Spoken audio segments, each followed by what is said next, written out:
பிரியமான தேவனுடைய பிள்ளைகளே, ஏலியாவின் ஊழியங்கள் சார்பாக நான் உங்கள் ஒவ்வொருவரையும் வாழ்த்துகிறேன். இந்த நிகழ்ச்சியை பார்த்து கொண்டிருக்கிற ஒவ்வொரு பிள்ளைகளையும் கர்த்தர் ஆசீர்வதிப்பாராக. இது கிறிஸ்மஸ் காலமாக இருக்குது. அடுத்து நீங்கள் இன்னும் 2 நாளில் கிறிஸ்மஸ் பண்டிகையை கொண்டாட போகிறீங்க. இப்போவே கிறிஸ்மஸுக்கான கொண்டாட்டங்கள் எல்லாம் நடந்துக்கிட்டு இருக்கும். இது வெளிநாடுகள்லாம் 10 நாட்கள் கிறிஸ்மஸுக்கான கொண்டாட்டங்கள் நடக்கும். நிறைய நீங்கள் இப்போ புது துணிகளெல்லாம் எடுத்து நிறைய ஆயத்தங்கள், பலகாரமெல்லாம் செஞ்சு நிறைய ஆயத்தங்கள் செஞ்சுருப்பீங்க. மகிழ்ச்சியோடு பண்டிகையை கொண்டாடணும்னு சொல்லி கர்த்தர் உங்களை ஆசீர்வதிப்பார். உங்களுடைய குடும்பத்தில் மகிழ்ச்சி எப்பொழுதும் தங்கி இருக்கட்டும். இப்போ இதை குறித்த காரியங்களை பார்ப்போம். ரொம்ப நாளுக்கு முன்னாடி கர்த்தராய் இயேசு இந்த பூமியிலே வந்தார். இந்த சர்வத்தையும் படைத்த சர்வ வல்லமையுள்ள தெய்வம் மனுஷனுடைய சாயலில் பூமியில் இறங்கி வந்தார்.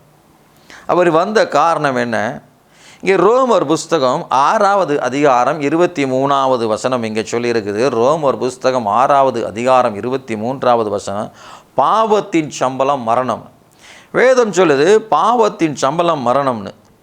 அப்போ பாவம் செஞ்சால் பாவம் செய்கிறவனுக்கு மரணம் நிச்சயம்னு வேதம் சொல்லுது.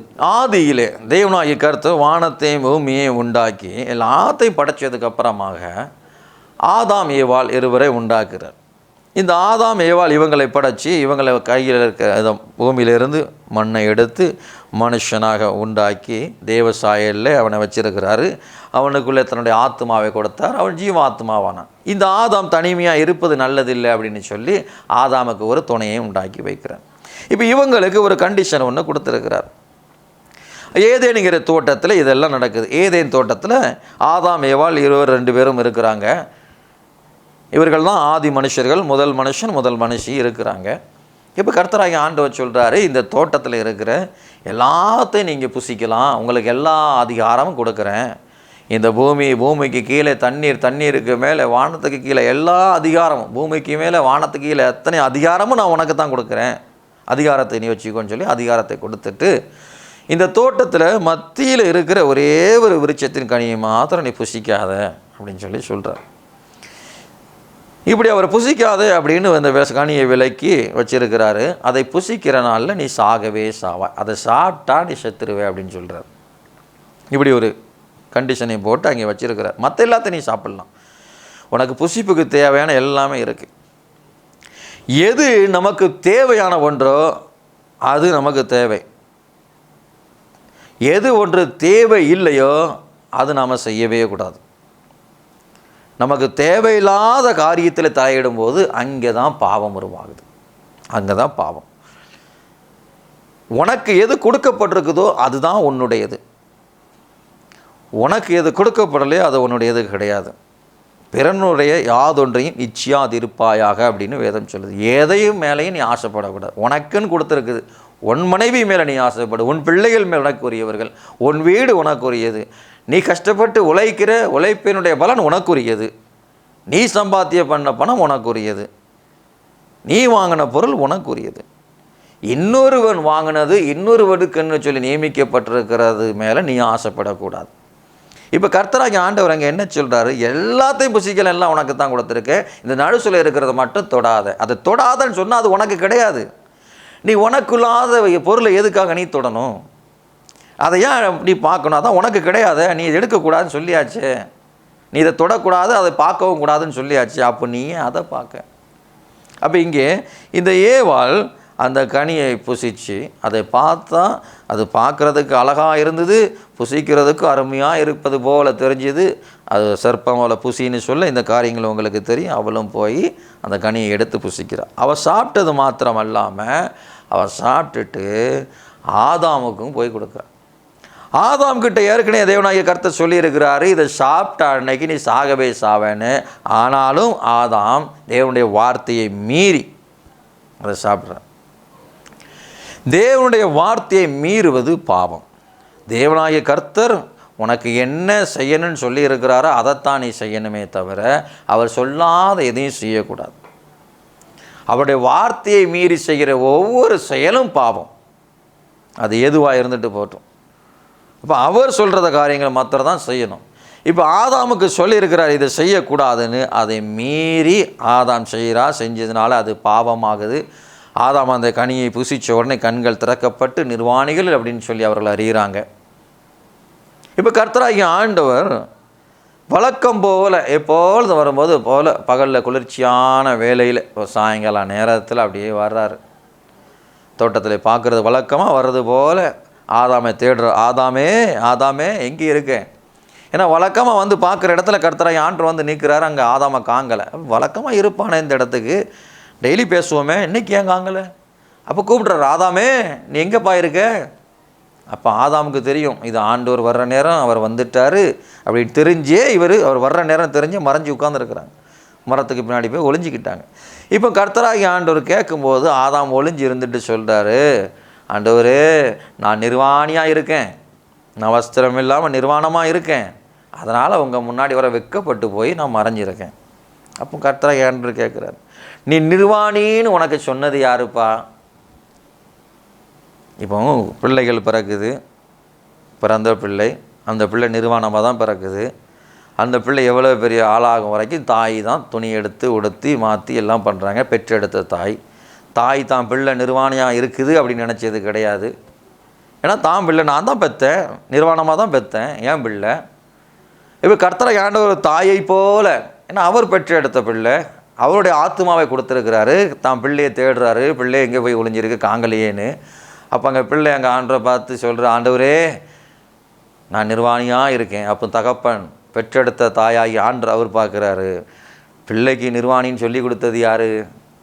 அப்போ நான் சாப்பிடக்கூடாதுன்னு சொன்னதை பழத்தை நீ சாப்பிட்டியா? நான் செய்யாதேன்னு சொன்னதை மீறி நீ செஞ்சியா? அப்போ ஆதாம் சொல்கிறார், இந்த ஏவாள் தான் என்கிட்ட கொடுத்தான், நீர் எனக்கு துணையாய் கொடுத்த இந்த ஏவாள் தான் என்கிட்ட கொடுத்தான். அப்போ ஏவாள்கிட்ட வந்து கேட்குறாரு, நீ ஏன் இப்படி செஞ்ச? இந்த ஏவாள் நானாக செய்யலை, இந்த சர்ப்பந்தான் என்னை சொல்லிச்சு சாப்பிட சொல்லிச்சு, இந்த பாம்பு தான் என்னை சாப்பிட சொல்லிச்சின்னு பாம்பை கை நீட்டுறான். இப்போ கர்த்தராகிய ஆண்டவர் சொல்கிறாரு, இந்த ஏவாள் ஆதாம் சர்ப்பம் மூன்றுக்கும் சபிக்கிறார். இப்போ கர்த்தராகிய ஆண்டவர் பாம்பை பார்த்து சொல்கிறாரு, வயிற்றினாலே ஊந்து போய் நீ மண்ணை நக்குவ, நீ அவளுடைய குதிங்காலை கடிப்ப, அவனுடைய தலையை நசுக்குவான் அப்படின்னு சொல்கிறார். இப்போ ஏவாளுக்கும் அதே மாதிரி ஒரு சாபம், ஆதாமுக்கும் சாபம். இப்போ இவர்களை பார்த்து சொல்கிறாரு, நீங்கள் 2 பேரும் மண்ணிலிருந்து எடுக்கப்பட்டீங்க, நீங்கள் மண்ணுக்கே திரும்புவீங்கன்னு சொல்கிறார். சாபம். அப்போ இங்கே வேதம் சொல்லுது, பாவத்தின் சம்பளம் மரணம். நீ பாவம் செஞ்சதுனால உன் பாவத்தின் நிமித்தமாய் மரணம் வந்தது. இங்கே மனுஷனை உண்டாக்கும் போது சாகணும்னு அவர் உண்டாக்கலை, மனுஷனை உண்டாக்கி அவர் ஆசீர்வதிக்கும் போது பலுகி பெருகி பூமியை நிரப்பு, சமுத்திரமும் சமுத்திரத்தில் உள்ளவைகள் பூமியில் உள்ளவைகள் எல்லாத்தையும் கீழ்ப்படுத்துங்க, எல்லா அதிகாரத்தையும் உங்ககிட்ட கொடுக்குறேன் அப்படின்னு சொல்லி உண்டாக்குனார். ஆனால் இவன் செய்த பாவத்தினால் என்ன வருது? சாபம் வருது. சாபம் மரணத்தை கொண்டு வருது. இப்போ தேவனாகிய கர்த்தர் கொடுத்த ஜீவனுள்ள ஆத்மாவை பெற்ற மனுஷன், ஜீவாத்மாவாக இருந்த மனுஷன், அவன் பாவம் செஞ்சதுனால தெய்வீக தன்மையை இழந்து அவனுடைய ஆத்மா அங்கே மறிச்சு போகுது. இப்போ இங்கே வேதம் சொல்லுது, எசேக்கியேல் புஸ்தகம் 18வது அதிகாரம் 4:29 சொல்லுது, பாவம் செய்கிற ஆத்மா சாகும். எசேக்கியேல் புஸ்தகம் 18வது அதிகாரம் 4:29 ஆகிய வசனங்களில் சொல்லுது, பாவம் செய்கிற ஆத்மாவே சாகும். பாவம் செய்கிற ஒவ்வொருத்தரும் சாவான். அது யாராக இருந்தாலும் சரி, பாவம் செஞ்ச எல்லாரும் செத்து ஆகணும். அவனுடைய ஆத்மா சாகும், சரீரமும் சாகும், ஆத்மாவும் சாகும். இப்போது கொஞ்சம் நாட்கள் போய்கிட்டே இருக்குது. தேவன் பூமியை உண்டாக்குன நாளிலிருந்து ஆதி மனுஷன்ல ஒவ்வொருவரும் பாவத்து நிமித்தமாய் சாகுறாங்க. பாவம் ஒவ்வொரு மனுஷனையும் ஆட்கொள்ளுது. ஒவ்வொரு மனுஷனும் சாத்தானால் வஞ்சிக்கப்பட்டு நரகத்துக்கு நேராக போய்கிட்டு இருக்கிறாங்க. பாதாளம் ஒவ்வொருத்தரையும் விழுங்குது. கர்த்தராகிய ஆண்டவர் பார்த்துட்டே இருக்கிறார். இப்போ கர்த்தராகிய ஆண்டவர் பார்க்குறாரு, இவங்களெல்லாம் யார்? இந்த மனுஷனெல்லாம் யார்? என்னால் உண்டாக்கப்பட்ட பிள்ளைகள் தானே. அப்போ இந்த மனுஷனை எல்லாம் நான் தானே உண்டாக்குனேன். அப்போ என்னுடைய ஆத்மாவை பெற்ற என்னுடைய சாயலில் நான் உண்டாக்குனேன். என்னுடைய பிள்ளைகள் எல்லாம் எப்படி சாகுறாங்களே, இந்த பிள்ளைகளை என் பிள்ளைகளை நான் எப்படியாவது காப்பாற்றணுமே. ஆனால் சட்டம் என்ன சொல்லுது? வேத சட்டம், பாவம் செய்கிற ஆத்மாவே சாகும், பாவம் செஞ்சால் மரண நிச்சயம். இவர்கள் செய்கிற மனித குலம், மனித இனம் செய்கிற பாவத்திற்கு ஒவ்வொரு பாவத்திற்கும் தண்டனை உண்டு. அப்போ இது என்னதான் பண்ணுறது? கர்த்தராகிய ஆண்டவர் யோசித்தார், என் பிள்ளைகளுக்காக நானே போகிறேன், நானே இறங்கி போய் என் பிள்ளைகளுக்காக உயிரை கொடுப்பேன். இங்கே வேதம் சொல்லுது, 1 தீமோத்தேயுவின் புஸ்தகம் 1வது அதிகாரம் 15வது வசனத்தில் இங்கே சொல்லியிருக்குது, பாவிகளை ரட்சிக்க கிறிஸ்து இயேசு உலகத்தில் வந்தார். இங்கே வேதம் சொல்லுது 1 தீமோத்தேயு 1வது அதிகாரம் 15வது வசனம், பாவிகளை ரட்சிக்க, பாவம் செய்கிற ஒவ்வொரு ஆத்மாவையும் ரட்சிப்பதற்காக, பாவத்திலிருந்து விடுவிப்பதற்காக, அவர்களை மரணத்திலிருந்து விடுவிப்பதற்காக கர்த்தராகிய இயேசு இந்த உலகத்திற்கு இறங்கி வந்தார் என்று சொல்லி 2000 வருஷத்துக்கு முன்பதாக ஆதி மனிதன், முதல் மனிதனாகிய ஆதாமை நிமித்தமாய் மரணம் மனிதனை ஆண்டு கொண்டு இருக்க, பிந்தின ஆதாமாக கிறிஸ்து இயேசு இந்த மரணத்தை ஜெயித்தவராக பூமிக்கு வந்தார். அவர் பூமிக்கு வந்து மனிதர்களைப் போல பாடுபட்டு மரணத்தை ஜெயித்து எல்லா மனிதருக்காக, ஒட்டுமொத்த மனித குலத்துக்காக இவருடைய பாவங்களை எல்லாம் தன்மேலே சுமந்து நமக்காக ஜீவ பலியாக தன்னையே ஒப்பு கொடுத்தார். மரணத்தை, பாவத்தை, சாபத்தை தன்மேலே சுமந்து கொண்டார். கர்த்தராகிய இயேசு கிறிஸ்து பூமிக்கு இறங்கி வந்தார். அவர் இறங்கி வந்தது நம்மை மீட்கும்படியாக, நம்மை ரட்சிக்கும்படியாக. அதை கர்த்தராகிய இயேசு இறங்கி வந்ததை நினைவு கூறும்படியாக ஒவ்வொரு வருஷமும் கிறிஸ்மஸ் பண்டிகையை நாம் கொண்டாடிக்கிட்டு இருக்கோம். இந்த கிறிஸ்மஸ் பண்டிகையில் புசித்து குடித்து நல்லா சந்தோஷமாக களிப்போட பண்டிகைகளை கொண்டாடுறோம். இந்த பண்டிகைகளை கொண்டாடுற நீங்கள் பண்டிகைகள் கொண்டாடுறதுக்கு முன்னாடி இந்த கிறிஸ்மஸ் பண்டிகை நம்ம கொண்டாடுறோமே, இது இயேசு பிறந்தார் சொல்லி கொண்டாடுறோமே, இந்த இயேசு ஏன் பிறந்தார்? இந்த இயேசு நமக்காகத்தானே பிறந்தார், எனக்காகத்தானே பிறந்தார். நான் செஞ்ச பாவத்தை தான் மேலே சுமக்கிறதுக்காகத்தானே பிறந்தார். என் தாய் தகப்பன் செஞ்ச பாவம், என் முன்னோர்கள் செஞ்ச பாவத்தை மொத்தம் அந்த சாபம் எல்லாத்தையும் தான் மேலே சுமக்கிறதுக்காக தானே இறங்கி வந்தார், எனக்காக தானே இறங்கி வந்தார். இந்த இயேசு பரலோக ராஜ்யத்தை விட்டு, பரலோக சிம்மாசனத்தையும் அதிகாரத்தையும் விட்டு மண்ணுலக மனுஷனை போல, மண்ணுக்கு சமமான மனுஷனை போல ரூபம் எடுத்து பூமியில் இறங்கி வந்தார். மனுஷனை போல அடிகளும் மெதிகளும் பட்டார். இயேசுவை முகத்திலே துப்புனாங்க. ஒருவன் முகத்திலே துப்பினான், ஒருவன் கன்னத்திலே அடித்தான், ஒருவன் பின்னாடி இருந்து அடிச்சிட்டு நீ யார், உன்னை அடித்தது யாருன்னு சொல்லு பார்ப்போன்னு சொல்லி அவரை ஏளனமாய் கேட்டான். அவர் அமைதியாக இருந்தார். அவருடைய வஸ்திரத்தை உரிந்து அவரை அவமானப்படுத்தினாங்க. முள்ளினாலே கிரீடத்தை செய்து அவருடைய தலையில் வைத்து கோலினாலே அடித்து, சவுக்கால் முட்கள் பதிக்கப்பட்ட சவுக்காலை அடித்தருடைய உடம்பையெல்லாம் நார் நாராய் கிழித்து சிலுவையிலே அவரை தொங்க விட்டாங்க. பாருங்க, தெய்வம் எல்லாத்தையும் படைச்சதையும் அவர் நினச்சிருந்தா ஒரே ஒரு வார்த்தை, ஒட்டுமொத்த பூமியை அழித்து புதிய பூமியை அவர் படைச்சிருக்கலாம், புதிய பூமியும் புதிய வானத்தையும் உண்டாக்கியிருக்கலாம். அவரால் முடியாதா? அவர் செய்யலை. ஏன் செய்யலை? அவர் நம்மை நேசிக்கிறார். அவர் உங்களை நேசிக்கிறார். நீ எவ்வளவோ பாவம் செஞ்சுருக்க, மரணத்துக்கு ஏதுவான பாவங்கள் உன்னிடத்தில் இருக்குது. நீ செஞ்ச பாவத்து நிமித்தமாய் கொடிய மரண அவஸ்தைக்குள்ளே மாட்டிக்கிட்டு தவிக்கிற. கர்த்தராகிய இயேசு இருக்கிறார். இந்த இயேசு உனக்காக தான் வந்தார். இந்த மரண அவஸ்தையில் இருக்கிற, மரண வேதனையில் இருக்கிற உன்னை மீட்கிறதுக்காக, உன்னை காப்பாற்றுவதற்காக கர்த்தராகிய இயேசு உனக்காக இறங்கி வந்தான். இந்த இயேசு சொல்கிறார், நான் உனக்காக மரித்தேன், நான் உனக்காக இறங்கி வந்தேன், என்னை நோக்கிப்பார், என்னை நோக்கிப்பார். கர்த்தராகிய இயேசு சொல்கிறார், இதோ நான் வாசற்படியில் நின்று கதவை தட்டிக்கிட்டு இருக்கேன், என் சத்தத்தை கேட்டு நீ கதவை திறந்தா நான் உன் வீட்டுக்குள்ளே வருவேன்னு சொல்கிறார். இந்த இயேசு உங்கள் வீட்டுக்குள்ளே வருவார். அவர் உண்மையாகவே உன்னுடைய இருதயத்துக்குள்ளே, உன் வீட்டுக்குள்ளே வரணும்னு சொன்னால் அந்த இயேசு வருகிறதுக்கு இடம் கொடுங்க. இந்த கிறிஸ்மஸ் பண்டிகை கொண்டாடுற நீங்கள் அந்த ஒரு நாள் மகிழ்ச்சியோடு இல்லாமல் நித்தியமாய் அந்த மகிழ்ச்சி உங்களுக்குள்ளே இருக்கணும்னு சொன்னால் இந்த இயேசு உங்களுடைய இருதயத்திலே பிறக்கணும், இயேசு உங்களுடைய வீட்டிலே பிறக்கணும். அதுக்கு நீங்கள் இடம் கொடுக்கணும். உலகத்தில் எத்தனையோ பெண்கள் உண்டு, ஆனாலும் கர்த்தர் மரியாளை தெரிந்தெடுத்தார்.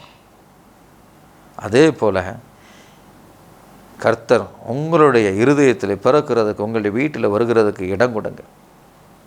இயேசு வெளில வருவதுக்கு இடம் கொடுங்க. அப்படி இயேசு உனக்குள்ளே வந்தால் இந்த பண்டிகை, கிறிஸ்மஸ்ங்கிற பண்டிகை இந்த ஒரு நாள் இல்லை, நீ மறைக்கும் வரைக்கும் நித்தியமாய் இந்த மகிழ்ச்சி உன்னை விட்டு நீங்காது. இந்த மகிழ்ச்சி உன்னை விட்டு போகவே போகாது.